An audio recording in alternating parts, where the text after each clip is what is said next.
Hi Virgo, kamusta kayo? Hope you're all doing well and welcome back to 1111 Pinoy Tarot. Sa mga new subscribers, maraming salamat for visiting my channel. Tingnan natin kung ano yung mga paparating na energies and messages for you. Mga gabay at blessings for Virgo, March 20 to 25. Maraming salamat for supporting my channel by not skipping ads. Maraming salamat po sa inyo Virgo.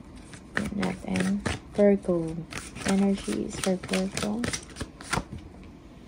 We have the Ten of Wands. Okay. Merong ending dito ng isang paghihirap, maybe sa trabaho to or pagtatapos ng isang proyekto or ng isang trabaho. Okay? For some of you, may mga news, no, or magandang balita kang matatanggap. May kinalaman again sa inyong ginagawa or sa trabaho. This is an achievement. For some of you, you are receiving praises, no? Dahil sa inyong kagalingan or dahil sa inyong galing sa trabaho. Okay?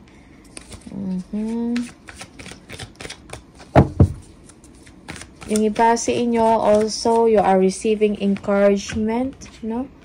Dahil sa inyong accomplishments. We have the Lovers, the Two of Swords. Merong concerns dito about a relationship.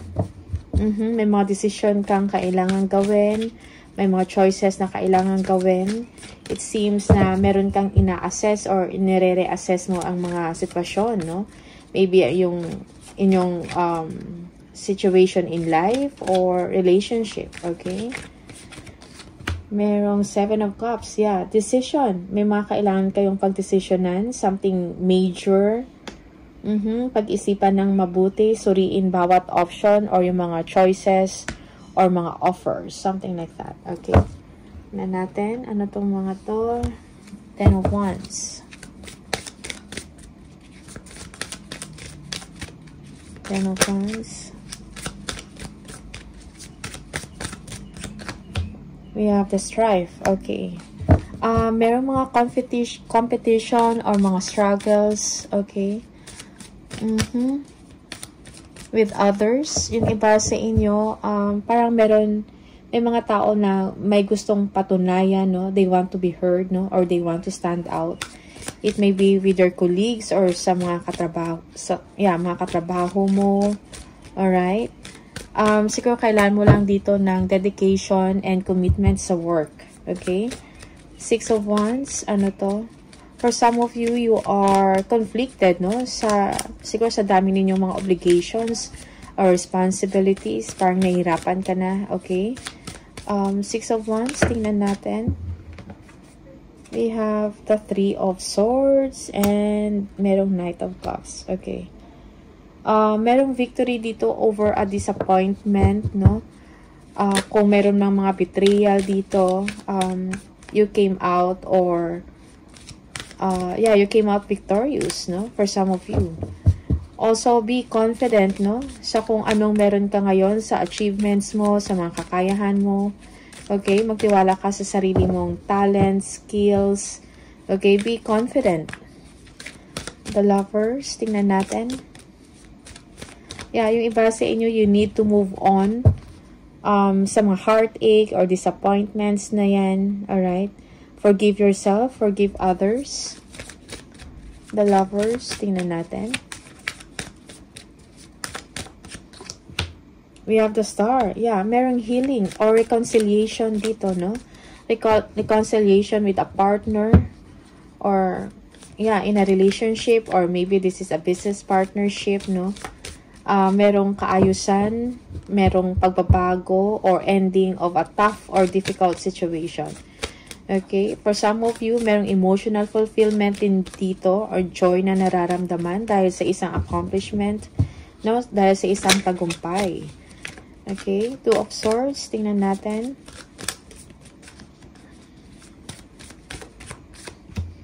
We have the Ace of Cups. Yeah. For some of you, wag kang mawalan ng or doubt, no? May mga tao na tumutulong sa inyo. Okay? Yeah, for some of you, you need enlightenment, no? Maybe meron kang mga realization dyan, pero you are not accepting it or you are avoiding it, no? Yeah, realization sa isang sitwasyon or sa isang relationship, parang nakikita mo na may nakikita ka, no? A positive realization, but you are ignoring it or you are avoiding to see it, okay? 7 of Cups.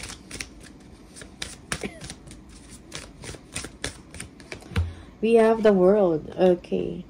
Yeah, so merong accomplishment dito, ending a phase, no? Sa work mo to, merong accomplishment or achievement. Your hard work is being recognized. Your efforts are paying off, okay? For some of you, this is, you are thinking about traveling or meron kang mga iniisip, no? Mga options, maybe options or mga opportunities abroad, no? You're thinking about it. You're going to make a decision, okay? So, pag-aralan ng mabuti, do some research bago ka gumawa ng desisyon or gumawa ng hakbang, okay?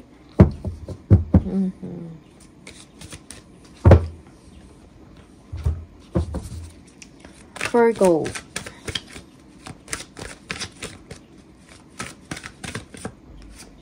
We have the Chariot. Yeah. Be confident, be courageous, no?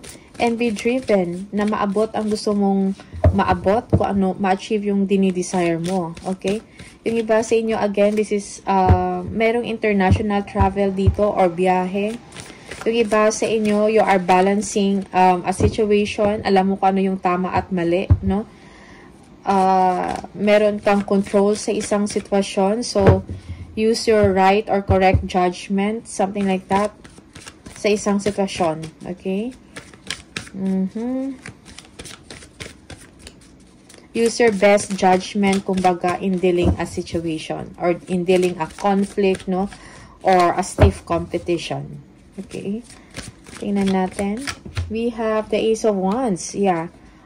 Growth, expansion, no? Career advancement. For some of you, there is a new beginning or meron kang naisip na mga bagong idea. Siguro nag-iisip kang magnegosyo, no? Okay. You are excited about life. Tingnan na. You are inspired for some of you.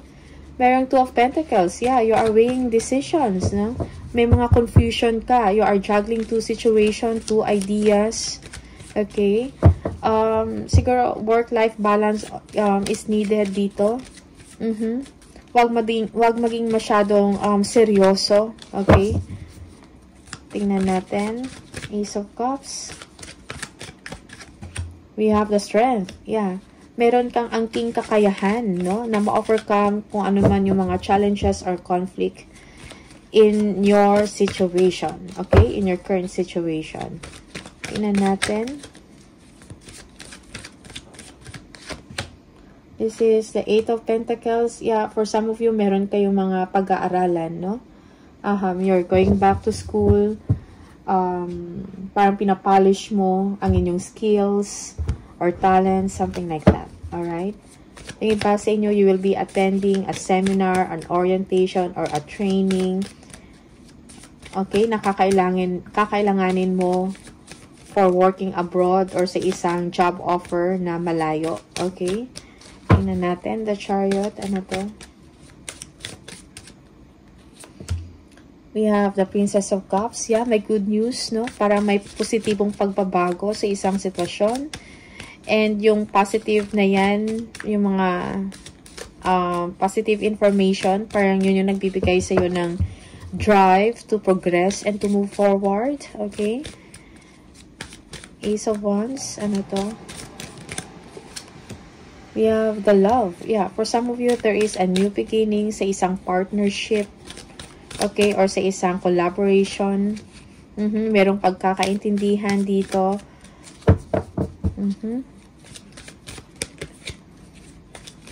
Tingnan natin, 2 of Pentacles. Meeting of 2 minds dito. Joining of 2 people na nagbibigay sa inyo ng contentment. Okay? Tingnan natin, 2 of Pentacles. It may be sa trabaho to. Or sa isang negosyo or whatever business venture that you have. 2 of Pentacles. Tingnan natin. The 6 of Swords. Yeah, you are moving on. Okay? Parang nalagpasan mo na yung mga difficult situation, yung mga traumatic na yan. Okay? Toxic or traumatic situation. Okay? Yung iba sa inyo, you are maybe escaping a situation na that is abusive, no? Or damaging siya sa inyong pag-iisip or sa inyong well-being. For some of you, this is yeah, moving on. The worst is over. Okay? Merong transition dito to transition sa isang maayos, no, na sitwasyon. Okay? Na nagbibigay sa inyo somehow ng peace of mind. Strength, tingnan natin. We have the moon. Okay, for some of you, may mga issues, no? Or may mga hidden agenda sa office or sa trabaho. Pero kung ano man yan, meron kang kakayahan, no? To overcome it. Depende sa'yo if you're going to ignore it, no? Just choose your battles wisely. So, let go of your fears also. Yeah, yung iba sa inyo, merong confrontation dito of an issue or yeah, issue or problema, okay? Parang merong confrontation.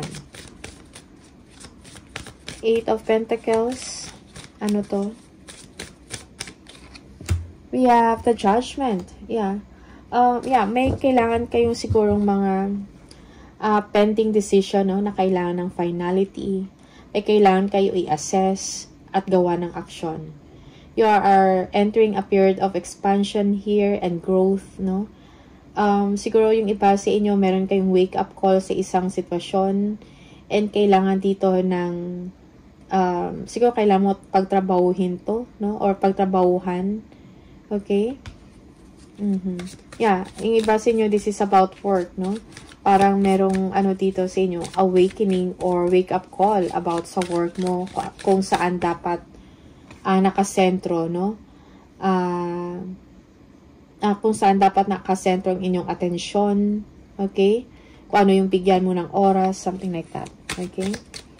Tingnan natin.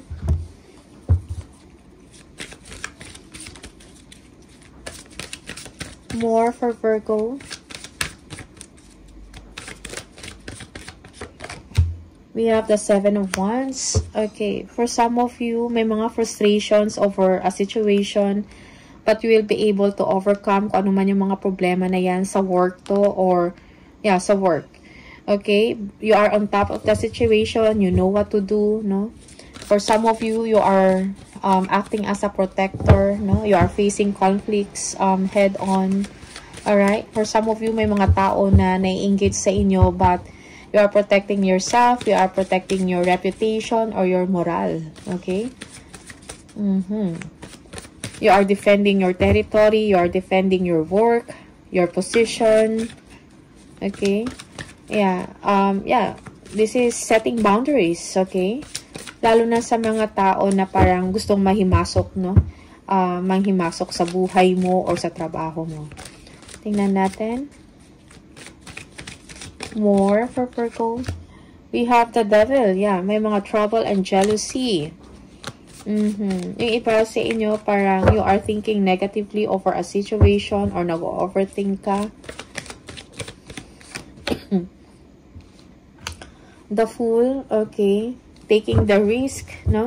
For some of you, may mga tao or good friends nakapalibot sa inyo na sumusuporta. Okay.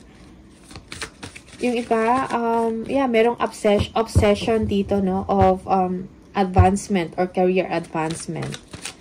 Okay? Also, may mga tao din na parang hindi maganda para sa'yo, mga hindi magandang, siguro nagbibigay sa'yo ng mga hindi magandang advice or something like that, no? Parang hindi sila mabuting impluwensya para sa'yo. Tingnan natin. 6 of Cups. Okay, for some of you, you are missing someone, you are missing home, or an old friend, no? Naalala ka, or they will contact you, message you. For some of you, parang nag-reminisce ka lang sa mga past experiences, past memories, no? Good memories, something like that. Okay? Also, merong call dito of forgiving someone, no? Yung tao na mas malapit sa inyo or forgiving someone na malapit sa inyo. Okay? Tingnan natin. We have the Five of Cups. Okay. All is not lost, no? Yeah, may mga solusyon at may mga ways pa, okay, para masalba ang isang, para may maisalba ka ng mga losses na yan, okay? Yung iba sa inyo, you don't have to dwell sa mga nawala or sa disappointment mo, okay? Or kung meron ng mga rejections dito, no? So, just move forward, okay? And be positive. Be optimistic. Seven of Wands, tignan natin.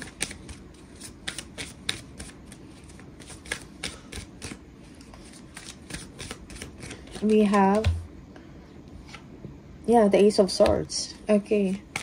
Merong defensiveness dito, no, about a truth, no, about clarity of a situation. Parang you are defensive, no. For some of you, it's the other way around, reverse yung role. Okay, may lumabas na isang katotohanan or information, no, na yeah, clear information, but you are not accepting it. You are defensive about it. Okay, you don't want to be affected. Okay. The Devil, tingnan natin, ano to? We have the King of Cups. Okay, for some of you, you are thinking about, parang merong toxic relationship dito with someone that is a Scorpio or a water sign. Okay, maybe Cancer, Pisces, or Scorpio. Pero Scorpio to, okay? Merong toxic relationship dito or merong hindi pagkakaintindihan, merong fighting, no?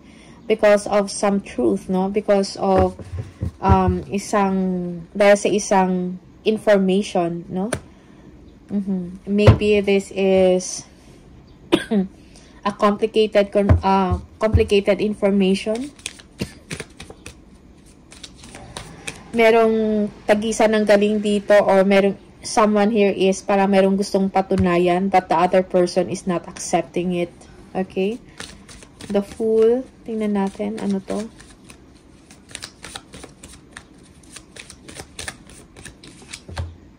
You have the Seven of Swords. Yeah, for some of you, you're thinking about strategies, no? Planning. Okay? Para makuha kung ano yung gusto mong mangyari, makuha yung desire mo. Okay? For some of you, pinapaubaya mo to sa ibang tao or sa mga friends mo na sumusuporta sa'yo, something like that. Okay? Yeah, yung iba sa inyo, you will be taking opportunity abroad, no? Merong new start, okay? You are planning for a new beginning, no? New chapter para sa buhay mo, okay? Yeah, you want to get out from this. Kung meron mga deception, betrayal dito, you want to get out from this situation or scenario. Okay, Six of Cups.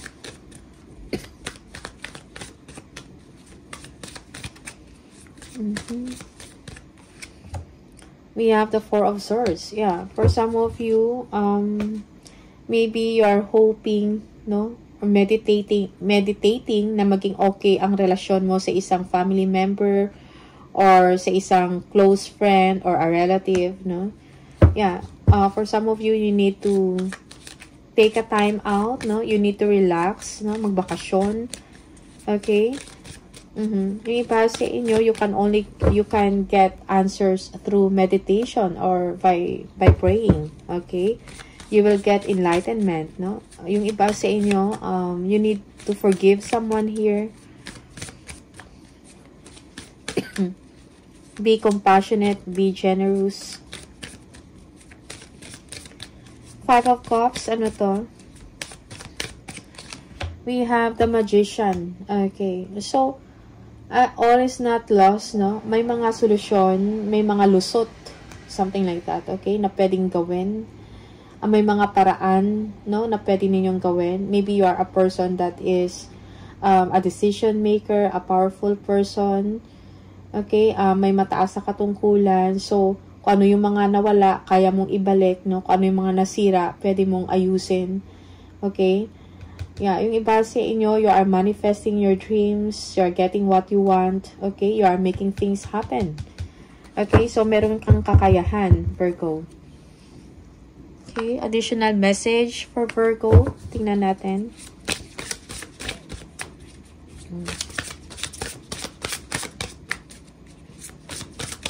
Oops. We have the endings. Yeah, it's time to say goodbye, no? The cycle is over. The worst is over. It's time to make a change, no? Have a rebirth, kumbaga. Alright? Tingnan natin. More for Virgo. We have the helping hand. Yeah, may mga tao na sumusuporta sa'yo or mag-a-assist, no? Yeah.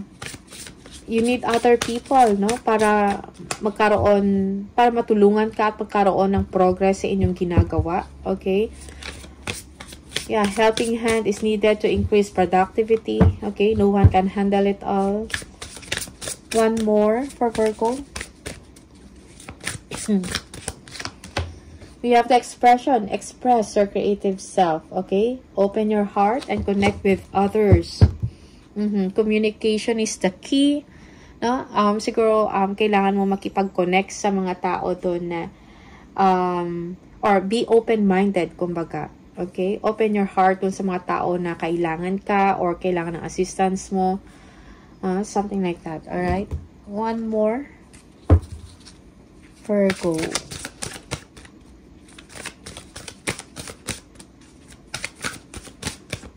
We have, whatever you have been putting off, don't procrastinate any longer. Tackle that long overdue project. You will feel better once you begin.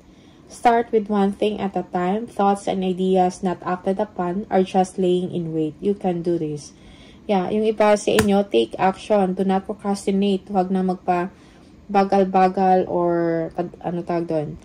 I mean, kailangan talaga ng action, no? Kung mayroon kayong gustong itackle or matapos ng mga proyekto or gawain. Okay? So, Virgo, these are the messages for you. Maraming salamat and see you on the next video. Bye!